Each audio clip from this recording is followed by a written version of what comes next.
There is a story passed down in whispers, not carved into the stone walls of ancient temples, but etched into the silence between disciplined breaths. It tells of a monk who trained not for war, not for glory, and not for admiration, but for mastery. Mastery of his own mind, and in that pursuit he uncovered something both divine and dangerous, a method, a principle, a brain hack so potent it could grant the bearer inhuman strength. Yet with such power came an invisible toll. For those who misused it, misunderstood it, or reached too greedily, they did not merely lose their way, they lost their humanity. To begin understanding this truth, you must discard the idea that strength is only physical. The body is merely an instrument, a tool, an outer reflection of an inner state. Real strength originates from the mind, and deeper still, from the spirit. But what if I told you that the mind could be trained, tuned, and programmed with such precision that you could push beyond what most call human limits? That within your own brain lies a lever that, when pulled correctly, activates a surge of focus, pain resistance, speed, and endurance beyond imagination. This is not a myth. It is real.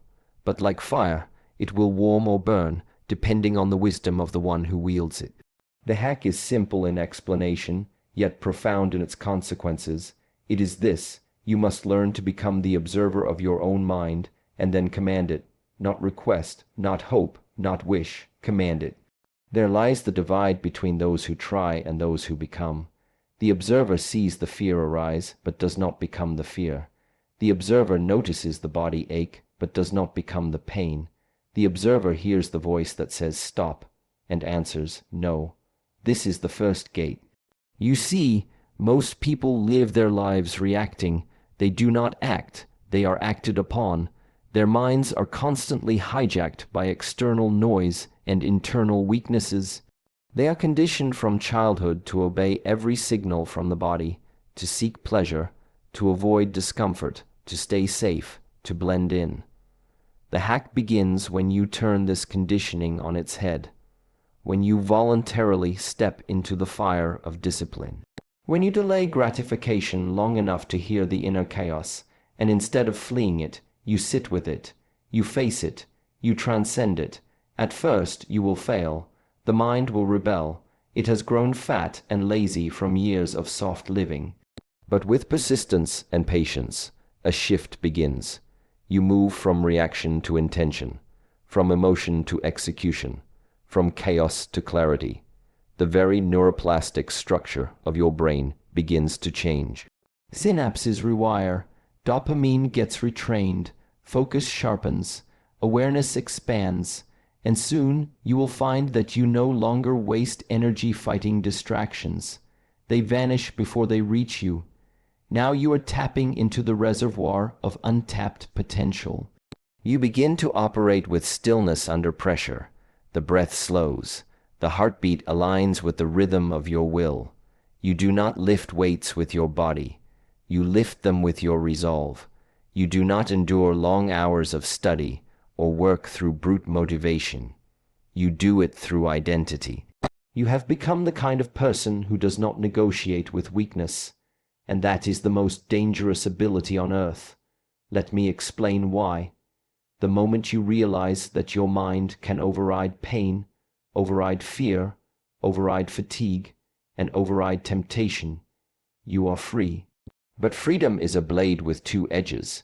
With this power, you can discipline your body to perform when it is injured. You can continue forward long after others collapse. You can make the mind obey, and through that obedience make the world yield. But here is the danger. The very ability that makes you inhumanly strong can also sever you from humanity. Why? Because strength without compassion becomes tyranny. Discipline without heart becomes cruelty. Detachment without wisdom becomes isolation. When the brain becomes so sharp, so efficient, so cold, it can begin to see others as inefficient, emotional, weak, and in this state, empathy is discarded like an obsolete tool. You see, when a person becomes addicted to control, they lose touch with the art of surrender, and without surrender, the spirit withers. The second gate of this brain hack is humility, to recognize that the mind, though powerful, is not the master. The spirit must lead, the mind must obey, and the body must serve. Only in this hierarchy does the strength become sacred. Otherwise, the power will consume you. You will become more machine than man, able to act, but unable to feel, capable of building empires, yet incapable of forming bonds, dominating others, yet unable to connect. And that is the great paradox, to become inhumanly strong without losing what makes you human. So how does one walk this path, slowly, deliberately, with ritual, with discipline, every morning, wake before the world does, sit in silence, breathe, watch your thoughts as clouds across the sky, notice how they arise and how they pass. Do not cling to any of them, do not judge, simply witness. This is the sharpening of the sword, the clearing of the fog, the building of awareness. Then move the body, not to chase vanity, but to awaken presence, to break the illusions of comfort, to anchor yourself in this moment, whether it is martial movement, calisthenics, running, or cold immersion. The practice must be consistent, daily, not because you feel like it, but because it is who you are.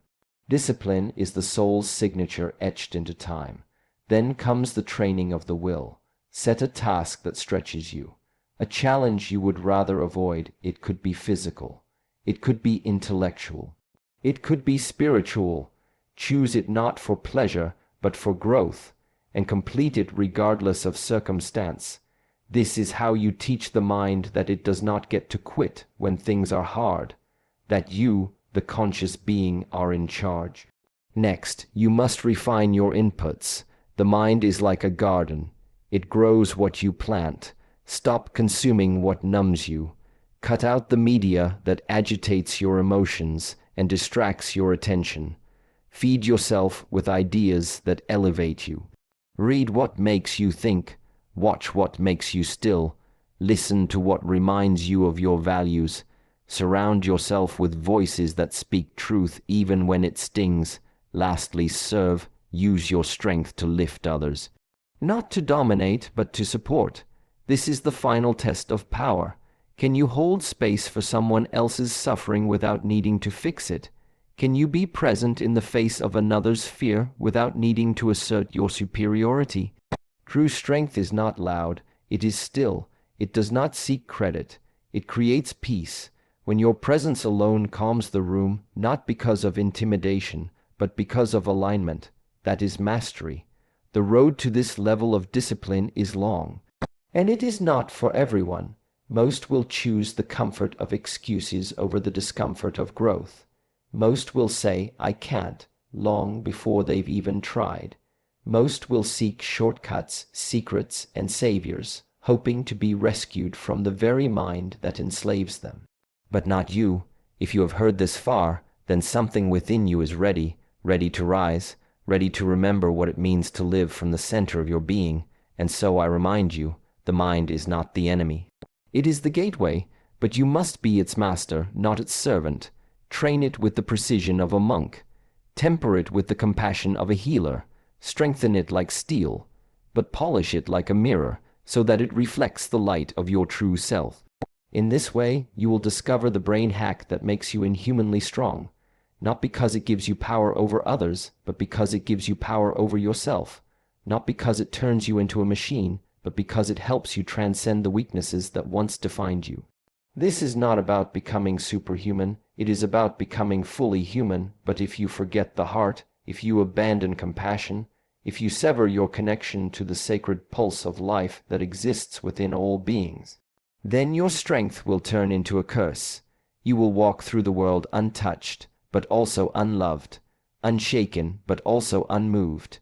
You will become a master of all things except yourself, and in that cold, unyielding place, you will lose your humanity. So, walk this path with awareness. Let each step be deliberate. Let each act be infused with intention. Let each breath remind you that strength is not something you take, it is something you become, and when the world pushes against you, do not push back. Become still, observe, choose your response with precision, then act with total presence.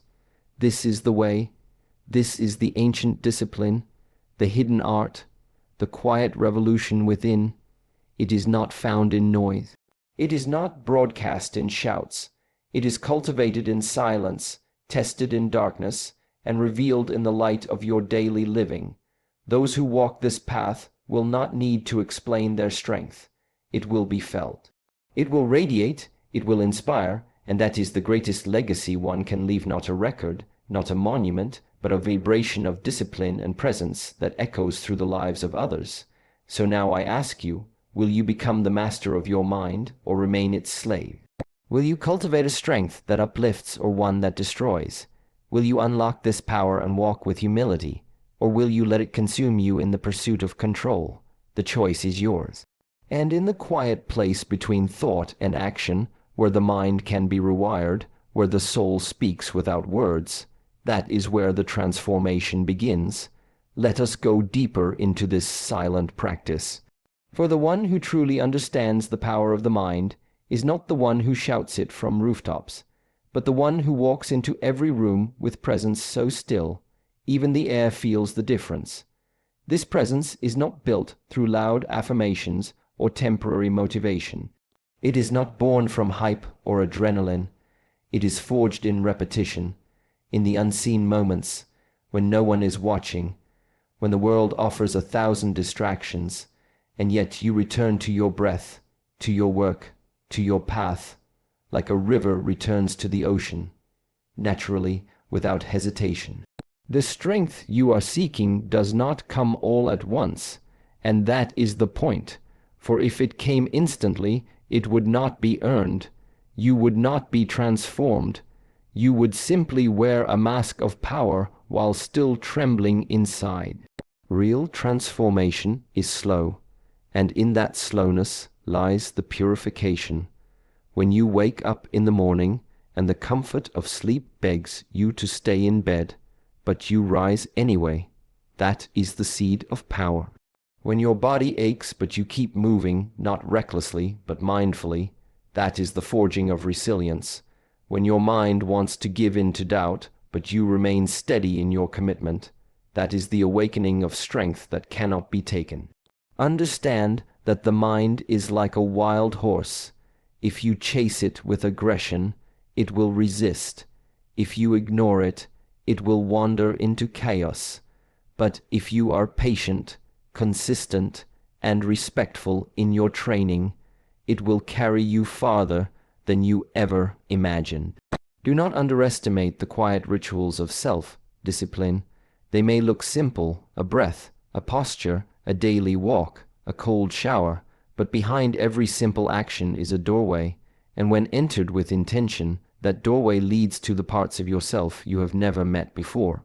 It is in stillness that you begin to hear the true voice within, not the noise that echoes from the world, but the voice beneath it, the one that has waited silently behind every failure and every victory. This voice does not shout, it does not argue, it simply is. And when you finally become still enough to hear it, you realize something profound. You were never broken, you were never weak, you were simply disconnected. From the truth, from the discipline, from the power that was always inside you, but now you know, and with that knowledge comes responsibility. You can no longer claim ignorance. You can no longer say, I didn't know the way, because now the way is within you. The path is not outside. It begins with the choice to sit with discomfort, to breathe through the storm, to act when every part of you wants to quit. That choice, repeated over days, weeks, years, becomes your character. And character, not circumstance, is the foundation of all lasting power. Be warned, however, the more you develop this internal strength, the more the world will try to test it, not because it wants to break you, but because it wants to see if your foundation is real. People will misunderstand you. They will project their own fears onto your stillness. They may call you cold, distant, obsessed. Let them. The The world has grown used to noise. It fears silence because silence reveals truth. And truth cannot be manipulated, but you must not become arrogant. That is the final trap. When strength matures into ego, it begins to rot from within. Never forget that the purpose of this discipline is not to dominate others, but to liberate yourself. Not to appear strong, but to be unshakable in your own spirit. True power never needs to prove itself. It is calm, it is quiet, and it radiates without effort.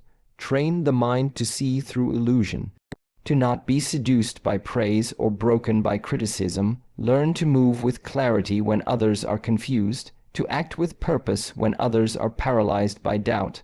This is the fruit of inner work. When you are no longer swayed by the winds of circumstance, because you have rooted yourself in something deeper, something immovable, and yet this journey will not be linear. There will be days of great clarity and days of darkness. There will be moments when you feel as if you've gone backwards. This is normal. Do not curse the fall. Use it. Reflect, learn, rise again. Each time you get back up with greater awareness, you reinforce your inner foundation. Eventually, what once knocked you down will seem small, and you will smile, not with pride, but with peace, because you have seen the process at work within you, and you trust it. There is an intelligence beyond thought that begins to awaken the more you practice, a knowing that cannot be explained, only experienced. You begin to move not just with discipline, but with intuition. You sense when to speak and when to remain silent, when to act and when to wait, when to push and when to yield. This is not weakness. This is wisdom, for even a blade, no matter how sharp, must sometimes be sheathed. In time, the dualities begin to dissolve. Pain becomes a teacher, not a punishment. Fear becomes a guide, not a prison. Solitude becomes a sanctuary, not a sentence. You no longer resist life. You engage with it, fully, presently, powerfully, and this, paradoxically, is when the greatest strength emerges. Not when you fight the world, but when you move in harmony with it. You realize that the hack was never about becoming something else. It was about remembering who you were before the world told you what to be, stripping away the layers of noise, fear, and conditioning until what remains is the unshakable essence of you. Clear, focused, alive. So what will you do now? Will you continue to wander through life distracted, disconnected, and defeated by your own mind? Or will you turn inward? Will you step into the fire and allow it to purify you? Not for recognition, not for approval, but for the quiet power that comes from knowing that your spirit is aligned, your mind is focused, and your actions are true. You do not need to wait for permission. The door is already open, the breath is already here, the next decision is yours. One act of discipline, one moment of presence, one breath of clarity, again and again, until you become something so rare the world no longer has a name for it. And when people ask you how you did it, how you became so steady in chaos, so calm in pain, so focused in a distracted world, you will not need to explain, you will smile and return to your breath, because you will know. You trained, you suffered, you listened, you chose, and in doing so you did not just become strong, you became whole, you became dangerous, not to others, but to the illusions that once held you, to the fears that once silenced you, to the lies that once limited you, and that truly is a power worth cultivating, not to impress, but to express, not to conquer others, but to transcend yourself. And in that quiet transcendence, you find something stronger than strength. You find freedom, and nothing is more powerful than a human being who is truly free. Not free because they can do anything, but because they have mastered the one thing most never do, themselves. The journey to mastering the self is not one you conquer in a single act of will. It is not a trophy you place on the shelf and admire from a distance. It is not a goal you check off and move on from. It is a daily decision, quiet and personal, repeated until it becomes indistinguishable from who you are. That is the essence of transformation. It is not loud. It does not require applause. It happens in the dark, far from the world's recognition, and yet it lights the entire path of your life. Most people miss it because they are searching for lightning. But power, real power, is more like the tide. Persistent, unseen, undeniable. You must understand that the brain is not your master, and it is not your enemy. It is a tool, just like a sword. In the hands of the untrained, a sword will harm both the wielder and others. But in the hands of the disciplined, it becomes an extension of will. This is the nature of the mind. Untamed, it creates chaos. Trained, it brings clarity.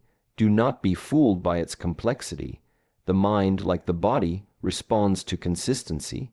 It responds to rhythm. It responds to stillness. It responds to intention. And yet, we live in a time where people crave speed more than depth. They want results without roots. They want power without process. But the path does not accommodate impatience. The deeper you go, the slower it becomes, because now you are not moving through the world. You are moving through yourself, and that is the longest journey of all. The moment you turn inward, you realize how many layers you must face, not to destroy them, but to understand them, to see the source of your fear, the origin of your anger, the root of your distraction. And in seeing clearly, you begin to unbind yourself from it. This is not easy work. It is not glamorous, but it is sacred. It requires solitude. It requires silence. It requires a level of honesty that will shatter the false image you've built to survive. But in the wreckage of that false identity, something greater begins to emerge. Not a new persona, but the original self. The self that existed before the world told you what you had to become. That self is not fragile. It does not need validation. It is complete in its stillness, and when you return to it, everything changes. You no longer pursue strength to impress others. You pursue it to align yourself. You no longer seek knowledge to appear intelligent. You seek it to liberate yourself from ignorance. You no longer train the body to look powerful. You train it because it is the vessel through which your discipline expresses itself. In this space, everything becomes connected. There is no difference between your thoughts, your movements, your actions, and your purpose. You become one motion, one rhythm, one flow, but be cautious. Because the deeper your mastery grows, the greater the temptation becomes to separate yourself from others.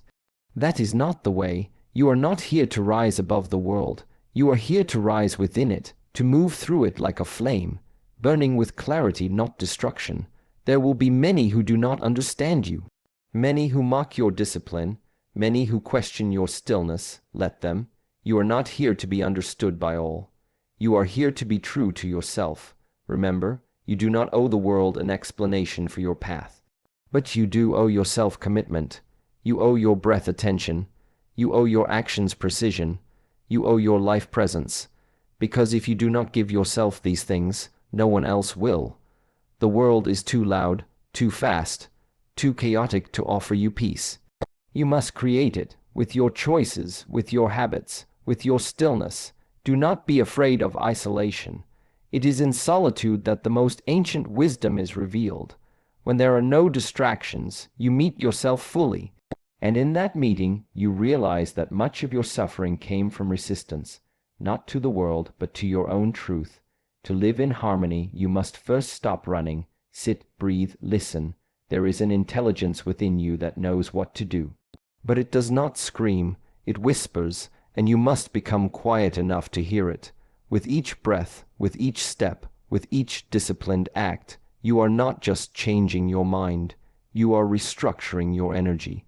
And energy does not lie. People feel it before they understand it. They may not be able to explain why you affect them the way you do, but they will feel it, your presence, your integrity, your focus. This is the kind of strength that cannot be copied or faked. It must be lived daily, repeatedly, without exception. There will be moments when doubt visits. That is natural. Let it come, let it speak. Then let it leave. You do not need to argue with it. You do not need to fight it. Just remain grounded. A tree does not panic when the wind blows. It does not chase every breeze. It simply roots deeper. And so must you, for if you react to every thought, every fear, every emotion, you become a puppet. But if you observe them without attachment, you become the master. This is the true brain hack, not the illusion of control, but the clarity of choice. The power to choose how you respond, the ability to remain grounded when others are scattered, to remain steady when the world trembles. That is inhuman strength, not because it is beyond human capacity, but because so few humans choose it. They chase shortcuts, they escape discomfort, they follow the herd, but you are not here to follow. You are here to remember, to train, to rise, and in rising you become a mirror, not to reflect the chaos of the world, but to reflect the order within it. People will see your discipline and be reminded of their own potential. They will see your stillness and be reminded of their own noise. They will see your focus and be reminded of their own distraction. And whether they like it or not, your presence will awaken something in them. That is your gift, not to convince, but to embody. Every day, ask yourself, who am I becoming through these thoughts, through these actions? Through this silence, through this struggle, the answers will not come from the mind. They will come from your energy, from the way you carry yourself, from the frequency of your being. Do not be concerned with who sees you. Be concerned with who you are when no one is watching. That is the true test, and only you can pass it. Do not rush. The journey is not a race. It is not a competition. It is a refinement, a distillation. A return. Be patient. Stay consistent. Honor the process. You are not just training the body. You are not just sharpening the mind. You are aligning your entire being with a deeper intelligence, an intelligence that knows no fear, no hesitation, no ego, just presence. And in that presence, you become dangerous, not to people, but to illusion, not to others, but to limitation. You become a living reminder that human potential is not bound by circumstance. It is bound only by choice, the choice to train, to listen, to act with clarity even when it hurts, especially when it hurts, because in that pain the old self dissolves, and the true self is born. You do not need more information, you need more discipline. You do not need more motivation, you need more silence. You do not need more strength, you need more presence. The rest will follow automatically, unfailingly, because the universe responds not to noise, but to alignment. So now the choice is yours, to forget these words the moment they end, or to let them become a seed that you water daily, with breath, with action, with stillness, until one day you do not even recognize the person you once were, because you have become something else, not superhuman, but fully human, and that, in this world of distraction, noise, and fear, makes you look like something inhumanly strong. But you will know the truth. You simply remembered who you are. In the end, the path is not about becoming something more. It is about unbecoming all that is not truly you. It is about peeling away the layers of fear, distraction, ego, and illusion until only presence remains. That presence, silent, focused, unwavering, is where your true strength lies. It is not a strength built on applause, validation, or dominance. It is a strength that needs no witness, a strength rooted in clarity, in discipline, in stillness. And yes, it will make you appear inhumanly strong to those who still wrestle with chaos. But you will know you did not transcend humanity. You finally stepped fully into it. This brain hack is not a trick. It is not a gimmick. It is a way of being, a return to center, a constant refining of thought, movement, and breath. When others are lost in reaction, you respond with intention. When others chase noise, you dwell in silence. When others live scattered, you walk with purpose, and this is the real danger, not that you gain power, but that you reclaim it, that you no longer rely on the world to define you, because you have already defined yourself. So walk forward now, not with urgency, but with presence. Do not chase outcomes. Cultivate alignment. Do not seek applause. Seek truth.